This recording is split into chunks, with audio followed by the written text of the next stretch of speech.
জাতীয় থেকে আন্তর্জাতিক প্রান্তিক জনপদ থেকে নগর, চারপাশে ঠিক কী ঘটছে এই মুহূর্তে তা নিয়ে আয়োজন এখন চারদিক। আপনার সঙ্গে আছি আমি মুন্নাফ রশিদ।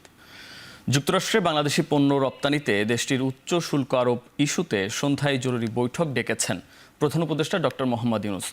যমুনায় সন্ধ্যা 7:30 বৈঠকে অংশ নেবেন শীর্ষ পর্যায়ের বিশেষজ্ঞ, উপদেষ্টা এবং সংশ্লিষ্ট কর্মকর্তারা।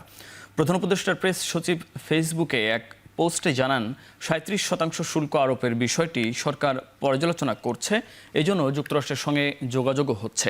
ট্রাম্প প্রশাসন দায়িত্ব নেয়ার পর থেকে দুই দেশের বাণিজ্য ও সহযোগিতা বৃদ্ধির লক্ষ্যে আলোচনা চলছে জানিয়ে পোস্টে লেখেন, শুল্ক আরও যুক্তিসঙ্গত করার উপায় খুঁজে বের করতে দ্রুত পদক্ষেপ নিচ্ছে জাতীয় রাজস্ব বোর্ড। এর আগে গতকাল থাইল্যান্ডে বিমস্টেক সম্মেলন চলাকালে যুক্তরাষ্ট্র সরকারের সঙ্গে আলোচনার মাধ্যমে শুল্ক ইস্যুতে ইতিবাচক অগ্রগতি হওয়ার প্রত্যাশা করেছিলেন প্রধান উপদেষ্টা। গতকালই দেশে ফিরে আজ এ নিয়ে আলোচনায় বসতে যাচ্ছেন ডক্টর মোহাম্মদ ইউনূস। বিমস্টেকের চেয়ারম্যানের দায়িত্ব গ্রহণের জন্য প্রধান উপদেষ্টা ডক্টর মোহাম্মদ ইউনূসকে অভিনন্দন জানিয়েছেন মিয়ানমারের প্রধানমন্ত্রী। তিনি আশা প্রকাশ করেন, বাংলাদেশের নেতৃত্বে আঞ্চলিক গোষ্ঠীটি একটি নতুন গতিশীলতার সাক্ষী হবে। মিয়ানমারের প্রধানমন্ত্রী senior general Min Wang lying প্রধান উপদেষ্টা অধ্যাপক ইউনূসের সঙ্গে সাক্ষাৎ করেন। শুক্রবার ব্যাংককে বিমস্টেক সম্মেলনের ফাঁকে সাক্ষাৎ করেন তিনি। শনিবার দুপুরে প্রধান উপদেষ্টার উপ প্রেস সচিব আবুল কালাম আজাদ মজুমদার এক বার্তায় এ তথ্য জানান। সাক্ষাৎকালে ডক্টর ইউনূস গেল 28 মার্চের ভূমিকম্পে মিয়ানমারে প্রাণহানির ঘটনায় গভীর শোক ও সহানুভূতি প্রকাশ করেন।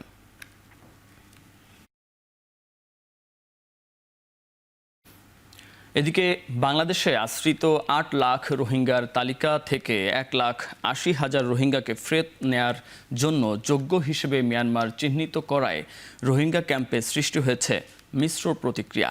শরণার্থী ত্রাণ ও প্রত্যাবাসন কমিশন কর্তৃপক্ষ জানায়, প্রত্যাবাসনের জন্য প্রস্তুত কক্সবাজারের টেকনাফ ও বান্দরবানের ঘুমধুমের ট্রানজিট সেন্টার।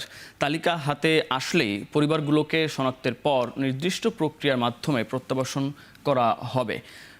তবে রোহিঙ্গা নেতারা বলছেন, নিজ দেশে ফিরতে আগ্রহী হলেও আগে তাদের ফেরার মতো নিরাপদ পরিবেশ যেন তৈরি করা হয়।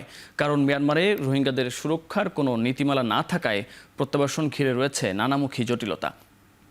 কক্সবাজারের উখিয়া ও টেকনাফ এবং নোয়াখালীর ভাসানচরে বর্তমানে আশ্রিত রোহিঙ্গা নাগরিকের সংখ্যা 12 লাখেরও বেশি।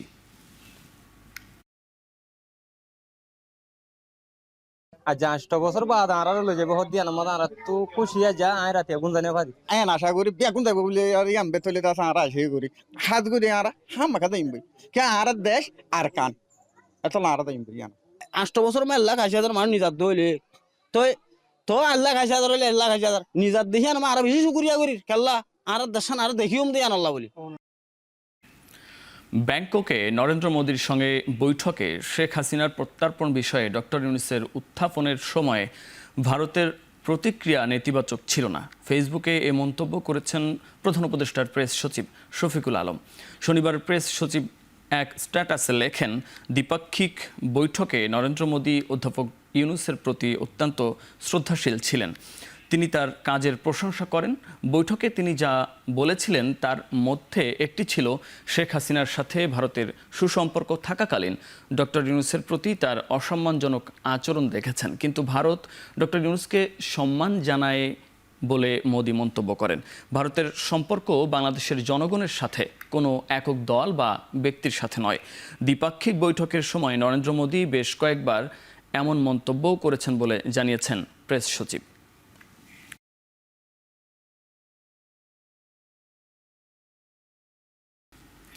প্রধান উপদেষ্টা ডক্টর মোহাম্মদ ইউনূস ও ভারতের প্রধানমন্ত্রী নরেন্দ্র মোদীর বৈঠকে শেখ হাসিনার প্রত্যার্পণ বিষয়ে ভারতের কাছ থেকে তেমন সাড়া পাওয়া যায়নি বলে দাবি করেছেন বিএনপির স্থায়ী কমিটির সদস্য সালাউদ্দিন আহমেদ। সকালে রাজধানীতে নিজ বাসভবনে এক সাক্ষাৎকারে তিনি বলেন, বৈঠকে দেশের স্বার্থ সংশ্লিষ্ট বিষয়গুলো নিয়ে আলোচনা হওয়ায় তাকে স্বাগত জানায় বিএনপি। তবে দেশটির কাছ থেকে এ নিয়ে প্রত্যাশা মাফিক সাড়া মেলেনি। ভারত বাংলাদেশের দুই দেশের প্রধান উপদেষ্টা এবং প্রধানমন্ত্রীর যে বৈঠকটি হলো, এটা অনেকটা প্রত্যাশিত ছিল।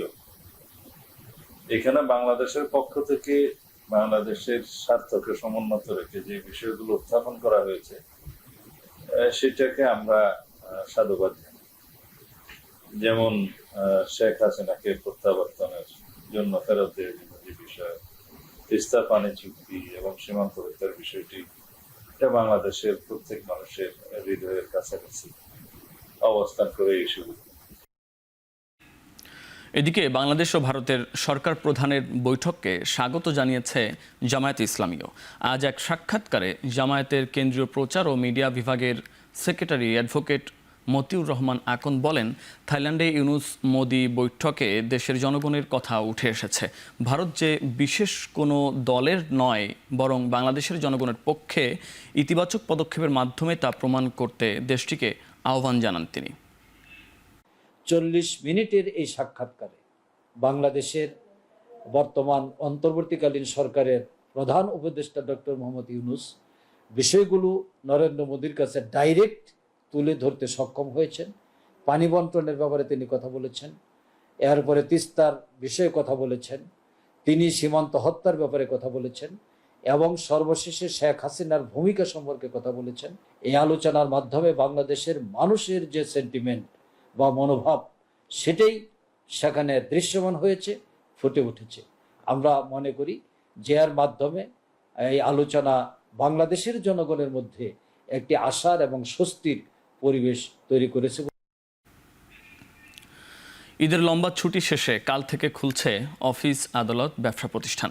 তাই ছুটির শেষ মুহূর্তে কর্মস্থলমুখী মানুষের চাপ বেড়েছে ট্রেন, সড়ক ও নৌপথে। তবে ঈদ যাত্রায় না থাকলেও ফেরার পথে যাত্রী চাপে কিছুটা ভোগান্তি পোহাতে হচ্ছে। সকাল থেকে কর্মপুর স্টেশনে ছিল যাত্রী চাপ। নির্ধারিত সময়ে ট্রেন পৌঁছালেও যাত্রীরা বলেন, ছুটির শেষ দিন হওয়ায় স্ট্যান্ডিং টিকিট দেয়া হয়েছে। ভোগান্তি পোহাতে হয় যাত্রীদের।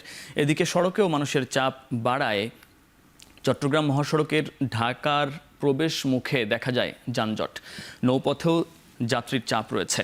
চাঁদপুর লঞ্চ ঘাট থেকে নির্ধারিত সময়ের আগেই যাত্রী নিয়ে ঘাট ছেড়ে যাচ্ছে লঞ্চগুলো। নির্ধারিত আসনের বাইরেও বহন করতে হচ্ছে বাড়তি যাত্রী। আনন্দ উল্লাসে কাটছে, ফ্যামিলি নিয়ে মা বাবার কাছে যাইতে পারছি। সালামি নিছি, পায়েস খাইছি, দৌড়াদৌড়ি করেছি। যাওয়া আর সবকিছু বাড়িতে তো ভালোই ছিল, আসা একটু কষ্ট হয়েছে আর কি। কেবিনের ছোট্ট যে করিডোরটা পুরা মানুষে বসে আছে। অনেক সেফ মতো আসা যাওয়া করা গেছে, যেটা হচ্ছে সিকিউরিটিটা অনেক ভালো মেনটেন ছিল। কোনো অভিযোগও পাওয়া যায় নাই। আমরা তদারকি করে দেখেছি, কোনো লঞ্চে যাত্রী অতিরিক্ত ভাড়া নিচ্ছে না। শরীয়তপুরের জাজিরায় আধিপত্য নিয়ে দুপক্ষের মধ্যে তুমুল সংঘর্ষ হয়েছে। তবে লাঠি বা ধারালো অস্ত্রের পরিবর্তে উভয় পক্ষ ব্যবহার করেছে হাতবোমা। শতাধিক হাত বোমার বিস্ফোরণে আহত হয়েছে অন্তত 15 জন। স্থানীয়দের দাবি, সকাল 9টার দিকে মোলাই বেপারীকান্দিতে দুই আওয়ামী লীগ নেতার আধিপত্য নিয়ে সংঘর্ষের সূত্রপাত। এ সময় দুই পক্ষ শতাধিক হাত বোমার বিস্ফোরণ ঘটায়। এলাকাটিতে থমথমে অবস্থা বিরাজ করছে। মোতায়েন করা হয়েছে আইনশৃঙ্খলা বাহিনীর অতিরিক্ত সদস্য। পুলিশ জানায়, 4 বছর আগে ইউনিয়নের চেয়ারম্যান পদে প্রতিদ্বন্দ্বিতা করেন কুদ্দুস ব্যাপারী ওরফে বোমা কুদ্দুস ও জলিল মাতবর। এতে চাঙা হয় তাদের পুরনো বিরোধ। 5 আগস্টের পর বেশ কয়েকবার সংঘর্ষ হয় তাদের মধ্যে। বর্তমানে এই এলাকার প্রায় সব বাড়িতেই হাতবোমা তৈরি হয়।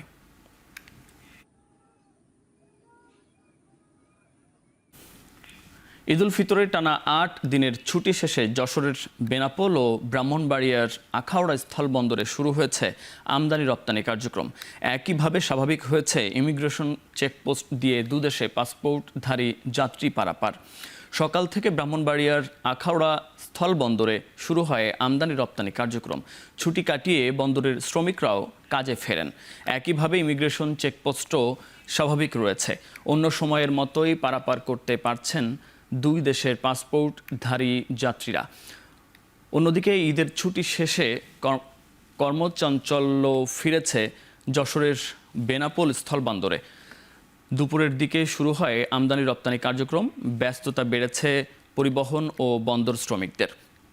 ইমিগ্রেশন চেকপোস্টও স্বাভাবিক রয়েছে। ঈদ উল ফিতর উপলক্ষে গেল 28 মার্চ থেকে 4 এপ্রিল পর্যন্ত 8 দিনের ছুটি ঘোষণা করে বন্দর কর্তৃপক্ষ। বাংলাদেশি গণমাধ্যমকে সত্য প্রকাশের মাধ্যমে বিদেশি গণমাধ্যমে হিন্দু নির্যাতনের মিথ্যা প্রচারণা মোকাবিলার আহ্বান জানিয়েছেন স্বরাষ্ট্র উপদেষ্টা জাহাঙ্গীর আলম। সকালে নারায়ণগঞ্জের লাঙ্গলবন্দে সনাতন ধর্মাবলম্বীদের মহা অষ্টমী স্নান উৎসব পরিদর্শন করে স্বরাষ্ট্র উপদেষ্টা বলেন, বাংলাদেশে সবসময় সাম্প্রদায়িক সম্প্রীতি আছে। হিন্দু, মুসলমান, বৌদ্ধ, খ্রিস্টান এখানে কারো কোনো ভেদাভেদ নাই। আমরা এখানে সবাই আমরা বাংলাদেশি এবং বাংলাদেশি হিসাবে আমরা এখানে কিন্তু সবাই আসছি। যে পরিস্থিতি খুবই ভালো। বিদেশি মিডিয়াও হয়তো আমাদের দেশে যাদের সাথে সম্পর্ক ভালো, তারাও অনেক সময় চায় যে একটা মিথ্যা সংবাদ দিতে, বাট আপনারা সত্যি সংবাদ দিয়ে তাদের এটা আপনারা কাউন্টার করবেন এবং তাদের সেই সময় তাদের মুখে চুনকালি পড়বে। আর আমি আশা করব আপনারা সত্যি সংবাদ দেন। রাজধানীর বায়ুর মান উন্নয়নে সরকারের পক্ষ থেকে কমিটি গঠনের ঘোষণা দিয়েছেন পরিবেশ উপদেষ্টা সৈয়দা রিজওয়ানা হাসান। সকালে মাতোয়াইলে দক্ষিণ সিটি কর্পোরেশনের ময়লার ভাগাড় পরিদর্শন করে একথা বলেন উপদেষ্টা। বর্জ্য ব্যবস্থাপনাগুলোকে আমরা একটু নিয়মে আনতে পারি কিনা, যে প্লাস্টিক পলিথিন বর্জ্য একদিকে, পচনশীল বর্জ্য একদিকে, কাঁচ আরেকদিকে, সেভাবে করে আসলে কিন্তু সব বর্জ্য এখানে আসবে না। আমরা অলরেডি রিসাইক্লিং যারা করে তাদের সাথে যোগাযোগ করছি যে তারা কতটুকুন বর্জ্য নিয়ে যেতে পারবে, তাহলে এখানে পাইলটা কমে যাবে। আরেকটা যেটা চেষ্টা করা হচ্ছে সেটা হচ্ছে যে ওয়েস্ট টু এনার্জি। এবার আসলে একটা দুটো চিঠি দিয়েই ক্ষান্ত থাকা হবে না, এবার আসা হবে, মনিটর করা হবে। দেশে খাদ্যশস্যের পর্যাপ্ত মজুদ আছে, খাদ্য নিরাপত্তা নিয়ে কোনো শঙ্কা নেই বলে জানিয়েছেন খাদ্য উপদেষ্টা আলী ইমাম মজুমদার। দুপুরে কিশোরগঞ্জের অষ্টগ্রামে ভাতশালা হাওরে বোরো ধানের আবাদ পরিদর্শন করে কৃষকদের সাথে মতবিনিময়কালে কথা জানান তিনি। মজুদ পরিস্থিতি চাল এবং গম দুইটা মিলেই আল্লাহর মধ্যে অত্যন্ত সন্তোষজনক আছে। এর মধ্যে আল্লাহ যদি সমৃদ্ধ মেহরবানি করেন, সেক্ষেত্রে বড় ফসল যদি উঠে যায় একেবারেই পরিপূর্ণ নিরাপদ হয়ে যাবে। বাকি দেশের বাকি অঞ্চলের বড় অতটা ফ্লাড নির্ভর। মিয়ানমারে ভয়াবহ ভূমিকম্পের সপ্তাহ পেরিয়ে গেলেও এখনও ধ্বংসস্তূপের নিচে চলছে জীবিত আর মৃত মানুষের খোঁজ। ভূমিকম্পের মৃতের সংখ্যা বেড়ে দাঁড়িয়েছে ৩,৩৫৪ জনে। এখনও নিখোঁজ ২২০ জন। গণতান্ত্রিক সরকারকে হটিয়ে সেনাবাহিনী ক্ষমতা দখলের পর থেকেই বিপর্যস্ত মিয়ানমারের রাজনৈতিক, অর্থনৈতিক আর সামাজিক অবস্থা। ২৮ মার্চের ভূমিকম্পের পর আরও বিপর্যয় নেমে আসে। এরপরও বেশি ক্ষতিগ্রস্ত এলাকাগুলোতে পর্যাপ্ত ত্রাণ সহায়তা প্রবেশ করতে দিচ্ছে না জান্তা সরকার। ভূমিকম্পের পর বিরোধীদের ওপর ৫৩ দফায় হামলার অভিযোগ উঠেছে জান্তার বিরুদ্ধে। যদিও ২ এপ্রিল থেকে সাময়িক অস্ত্রবিরতিতে সম্মত হয় দুই পক্ষ। যুদ্ধবিরতি ভঙ্গের পর থেকে এখন পর্যন্ত গাজায় প্রাণহানি ১২৫০ ছাড়িয়েছে বলে নিশ্চিত করেছে গাজার স্বাস্থ্য মন্ত্রণালয়। এর মধ্যে শুক্রবার একদিনেই প্রাণ গেছে প্রায় ৯০ জনের। প্রতিদিন অন্তত ১০০ শিশু হতাহতের শিকার হচ্ছে বলে তথ্য দিয়েছে জাতিসংঘ। তীব্র হচ্ছে মানবিক সংকট ও ক্ষুধার যন্ত্রণা। সামরিক অভিযান জোরদার করে জিম্মিদের নেতানিয়াহু অনিশ্চিত ভাগ্যের দিকে ঠেলে দিচ্ছে বলে হুঁশিয়ার করেছে হামাস। এদিকে গাজার পাশাপাশি অধিকৃত পশ্চিম তীরে দখলদারিত্ব অভিযান বাড়িয়েছে ইসরায়েল। গ্রেপ্তার করা হয়েছে ১৫,০০০ ফিলিস্তিনিকে। এত কিছুর পরও ইসরায়েলকে পূর্ণ সমর্থন দিয়ে যাচ্ছে ওয়াশিংটন। টেস্ট সিরিজ ছাপিয়ে আলোচনায় টি-20-র অধিনায়ক ইস্যু। সাবেক বোর্ড পরিচালক খালেদ মাহমুদ সুজনের পছন্দের তালিকায় এগিয়ে লিটন দাস, তাসকিন আহমেদরা। পিএসএল-এর সুযোগ পাওয়াকে বড় করে দেখার সুযোগ নেই, বরং পারফর্ম করাটাই মূল লক্ষ্য হওয়া উচিত বলে মনে করেন তিনি। তাহলে এটা এবং যদি খেলায় ভূমিকা রাখতে পারে ম্যাচ জেতার জন্য, তাহলে দারুণ একটা ব্যাপার হবে। সেটাও দলের জন্য এবং লিটনের জন্য একটা বিরাট বড় কনফিডেন্ট বিল্ড আপের জায়গা হবে। বিশেষ করে সেটা টি-20 অধিনায়ক দেওয়া যাবে, বাট সবাই রেডি আছে। সেটা লিটন হতে পারে, মিরাজ হতে পারে, তাসকিন হতে পারে, যে কেউ হতে পারে, বাট বোর্ডের ওটাই ডিসিশন নিতে হবে কাকে দিলে সেটা ভালো হবে। যে কেউ ফার্স্ট বোলার ক্যাপ্টেন করতে পারবে না, কথাটা একদমই ঠিক না। আর আপনি যদি এটা হয় যে তাসকিন ইনজুরি হয়, যদি ক্যাপ্টেন্সি না করতে, ডেফিনেটলি মিরাজ তো ভাইস ক্যাপ্টেন থাকবে, he will run the show. শেষ করছি এখন চারদিক। এখন টেলিভিশন ওয়েবসাইট দেখতে ভিজিট করুন www.ekhon.tv এবং ফেসবুকে দেখতে ভিজিট করুন facebook.com/tv.ekhon এবং ইউটিউবে দেখতে ভিজিট করুন youtube.com/c/ekhon tv।